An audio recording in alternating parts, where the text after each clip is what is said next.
నిన్న రాత్రి నుంచి ఆర్టీసీ కార్మికులు బంద్ ప్రకటించడం కూడా జరిగింది. అయితే ఈ నేపథ్యంలోని పలు డిపోలన్నీ కూడా ఎక్కడికక్కడ రాకపోకలంతా కూడా ఆపేసిన ప్రయత్నం కూడా మనం చూస్తున్నాం. అయితే తెల్లవారుజాము నుంచి కూడా ఇటు ఉద్యోగాలకు వెళ్లే వాళ్ళందరూ కూడా ఇబ్బంది పడుతున్న పరిస్థితులు మనం చూస్తున్నాం. ప్రజెంట్ బస్టాండ్ దగ్గర పరిస్థితి ఏ విధంగా ఉందో మనం చూడొచ్చు. పొద్దున్న నుంచి కూడా ఇటు కాలేజీలకు వెళ్లే వాళ్ళు కావచ్చు, లేకపోతే ఉద్యోగాలకు వెళ్లే వాళ్ళు కూడా ఇటు ఇందులో ఉన్న కొంతమందికి ఆశ్చర్యకరమైన విషయం ఏంటంటే కొంతమందికి ఇవాళ ఆర్టీసీ బస్సులు స్ట్రైక్ అన్న విషయం కూడా తెలియదు అని చెప్పైతే ఇక్కడ కొంతమంది ప్రయాణికులు కూడా చెప్తూ ఉన్నారు. మరి అయితే పొద్దున్న నుంచి కూడా ఇక్కడ చాలా మంది వెయిట్ చేస్తూ ఉన్నారు. మరి అయితే ఇది ఆర్టీసీ బస్సులతో కంపేర్ చేసుకుంటే మనకి ఇటు ఎలక్ట్రిసిటీ బస్సెస్ అలాగే లింక్ బస్సెస్ పైన ఈరోజు డబ్బులు కూడా అంటే ముఖ్యంగా ఒక 10 రూపాయలు అదనంగా తీసుకుంటున్నట్టు కూడా సమాచారం అందుతుంది. అండ్ ఇక్కడ ఆటో స్టాండ్ కూడా బస్ స్టాప్కి పక్కనే ఉండడం, ఇటు ఆటో వాళ్ళు కూడా మేము ఎటువంటి డిమాండ్ కూడా మేము చేయడం లేదు అని చెప్పి కొంతమంది చెప్తూ ఉన్నారు. మరి కొంతమంది ఇప్పటికే ఇక్కడి నుంచి మనకి డిఎల్ఎఫ్కి కావచ్చు, లేకపోతే గచ్చిబౌలికి ఇటు మాదాపూర్కి సంబంధించి ఏదైతే ఛార్జెస్ ఉన్నాయో దానిపైన 10 రూపాయలు ఎక్స్ట్రా తీసుకుంటున్నట్టు కూడా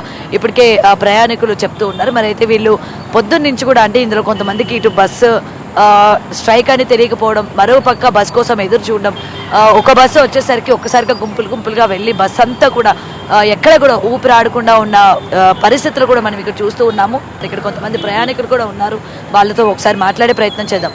అమ్మ, అసలు ఇవాళ బస్సులు స్ట్రైక్ అనే విషయం తెలుసా మీకు?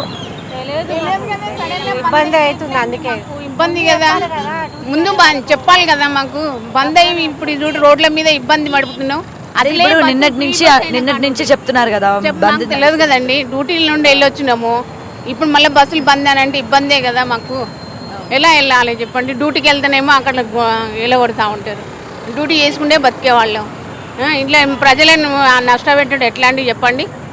రైట్, మనం చూడొచ్చు బస్ కూడా వచ్చింది. జనాలు అందరూ కూడా ఎంతో సేపటి నుండి ఇక్కడ ఎదురు చూస్తూ ఉన్నారు. ఒక్కసారిగా కిక్కిరిసిపోయినట్టు జనాలు ఏ విధంగా వెళ్తూ ఉన్నారు. ఎందుకంటే ఒకసారికి ఈ బస్ కనుక మిస్ అయితే మళ్ళీ బస్సు వస్తుందా రాదా అని చెప్పి జనాలు అందరూ కూడా ఏ విధంగా పరిగెట్టుకుంటూ వెళ్ళి బస్సు ఎక్కుతున్న పరిస్థితి మనం చూస్తూ ఉన్నాం.